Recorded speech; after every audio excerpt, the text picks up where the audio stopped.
Hey, what's up, everybody? Come on, man? Assalamu alaikum. First and foremost, man, to my Muslim brothers and sisters all over the globe, man. My doors is with everybody going through adversity.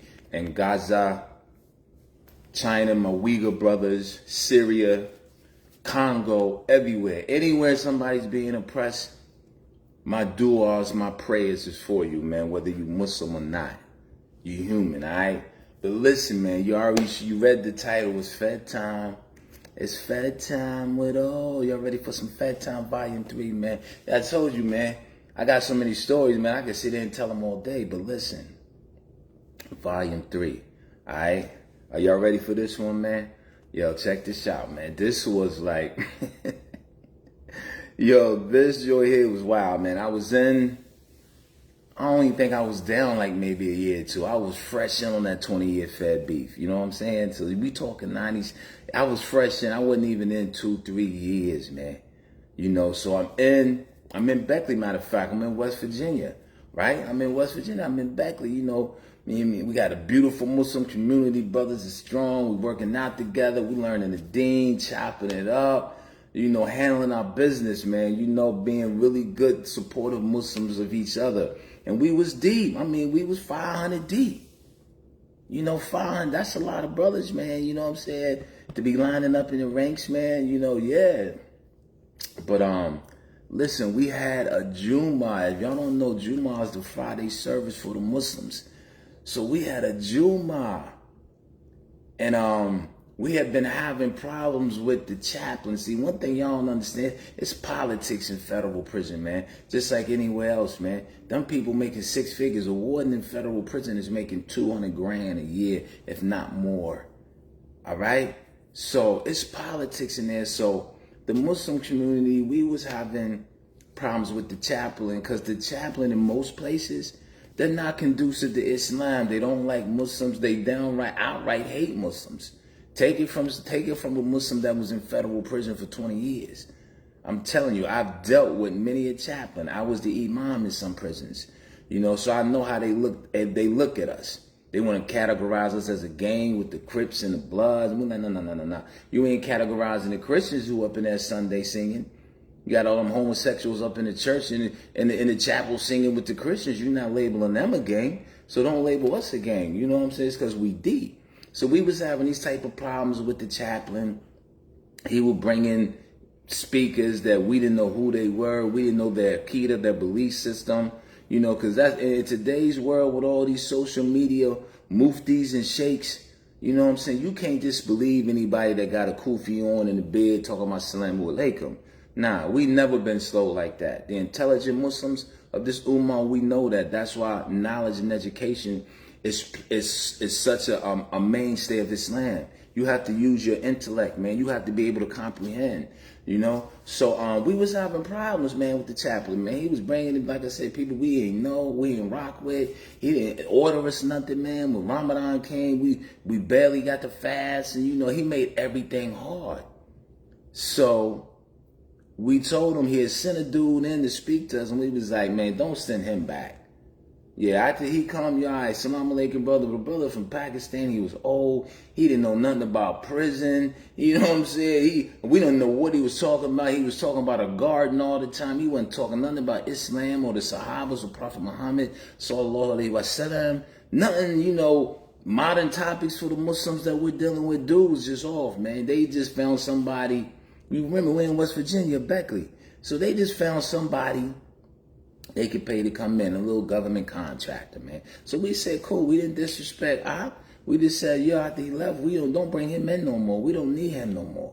You know, we'll find somebody. We got family members. We get on the jack. We call out every day. We can find brothers that'll come up in the jail and talk to us so we can dialogue with, you know, that can help us. Just like the Jewish community has rabbis out in the street that they have synagogues that check up on them and get them literature and come in and visit with them and all that. So, all right, so chaplain, he bucked on that.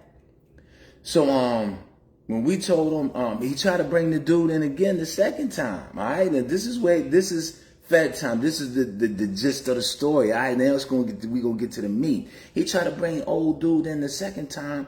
The Muslims, we was like, lad, that's Arabic for no. Nah, get him up out of here, man. We'll go do our own service. We don't want him. We told you that before. You trying to cause confusion. You know what I'm saying? We ain't even tell you bring nobody back up in here until we can figure out some dialogue with you. Don't bring this dude back. He brought him back. We said no. They got a body alarm. He hit the body alarm. And when you hit the body alarm at any prison correctional facility, that's when the turtle's gonna come. That's when the goon squad gonna come, right? So now it's get down or lay down. Yeah. So listen, the Muslims have been fed to that point, all right? So when we seen dude do that, we was like, oh, you trying to set it off on us, right? So now, everybody, officer in the prison is running to the chaplain. Where the Muslims is at, it's a code 11, whatever they want to call it in BOP. Fuck the Bureau of Prisons, trust me. I'm going to tell you that from the heart. Them slime ball motherfuckers, man, you got to survive in there for 20 years or 5 hours and 25 cents a month. What type of slave ass shit is that, man? And I don't want to hear about dudes being unicorn and all that. The vast majority don't. So you getting 5 hours and 25 cents a month. Let that shit sizzle in your spirit. 5 hours and 30 days, man. Yeah, a little thing of roll-on deodorant, toothpaste, and get you about 3 noodles, man. Oodles and noodles, man. I already know what 525 do. So don't tell me about the BOP. But anyway, so they hit the deuces. Yeah, they come. All the jokers be working out. They want to wreck on the Muslims. So listen, everybody running up in the chapel. We like, oh, y'all coming to set it on us. And as soon as they came in the door, the Muslims, we said Allahu Akbar, bang, bang. Hey, listen, we start laying their asses out. All right? I'm not proud of this moment, but I'm proud that we banded together. And I say I'm not proud because we not female COs. We didn't give a fuck who you was. You was running in there with tear gas and all that while we in the chapel supposed to be praying. You know what I'm saying, man? We beat their ass. Listen, we start banging them, boom, boom. Yo, listen, man, it was so wild. We was throwing chairs. When they seen that they had a resistance, them motherfuckers came in, woo, them motherfuckers busted U-turn around right back at the chapel. Yo, they said, yo, these niggas in here going, wow. They ran right back out. They trampled over the officers we had knocked out, bang. They was gone. You know what I'm saying? They was gone, man, up out of there. So effectively, you hit the deuces and try to run in the chapel and beat the Muslims up and all that, hog tires, and the Muslims beat your ass and ran them out the chapel. Listen, we ran them out the chapel, locked the chapel doors. Yeah, mother, we locked the chapel doors. Now we got motherfucking hostage. You know what I'm saying? Matter of fact, I think they all got out. We didn't even keep a hostage. They ran out. We rolled the motherfuckers out and locked the chapel door. Yeah, man, you gonna disrespect us like that? Nah, man, it ain't going down like that. So listen, man, this is in the annals. Like I said, I got hundreds of brothers, man, that can vouch for me all over America, man, all over the world. We had Chinese Muslim brothers and everything in the community up there, man. We had brothers from Pakistan and everything. So listen, the Muslims had taken control of the chapel in a federal prison. This is 1997 or 8, man. I'm 53, man. I know I wasn't in the joint 3 years. I was in about 2 years. So the Muslims got this joint on smash. We got the chapel on smash. Yeah, ain't nobody coming in. Yeah, we got it. The whole chaplain upstairs, we got it. All the officers. Yeah, y'all want to run in here and got your asses beat. They scooted on up out that joint. So now we in there formulating now what's next. Because you got to think, this is in the afternoon when it popped off. Because, Jummah service is 1 o'clock. You know what I'm saying? So when they jumped off, ran in there, and the melee set off, and we did what we had to do, now it's in late afternoon. How we going to go to dinner?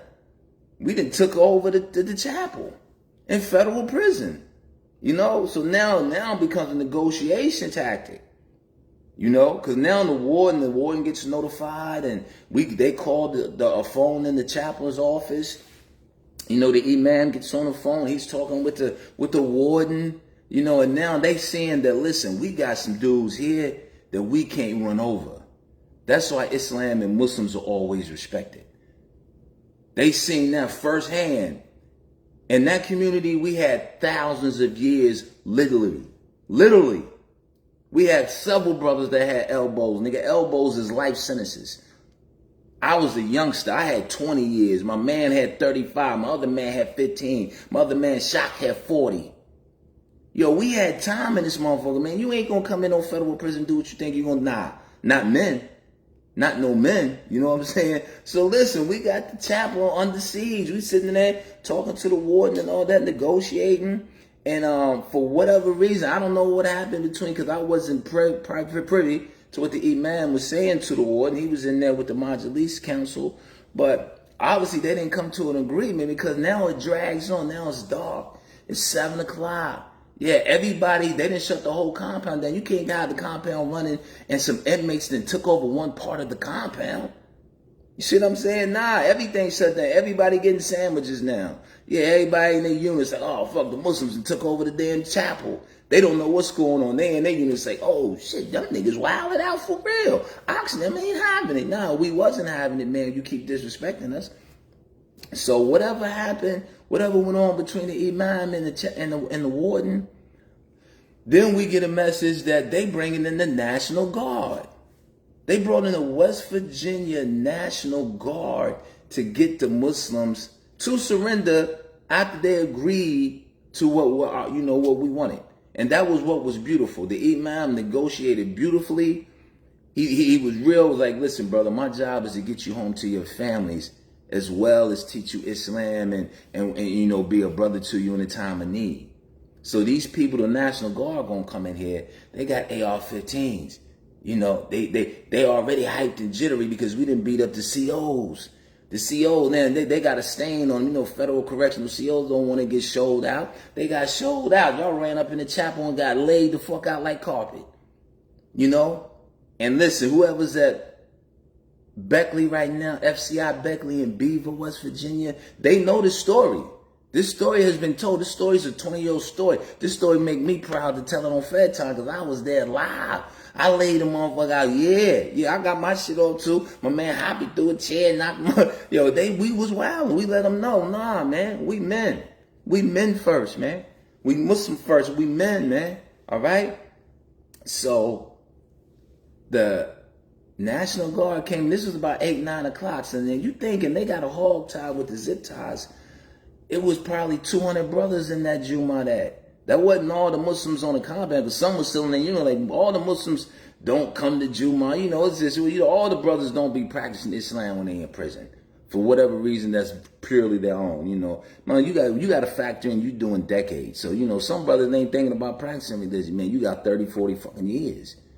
The strong ones do, like me, you know what I'm saying? But that don't knock a brother, but I'm just saying the National Guard had to come in and zip tie at least 150, 200 Muslims.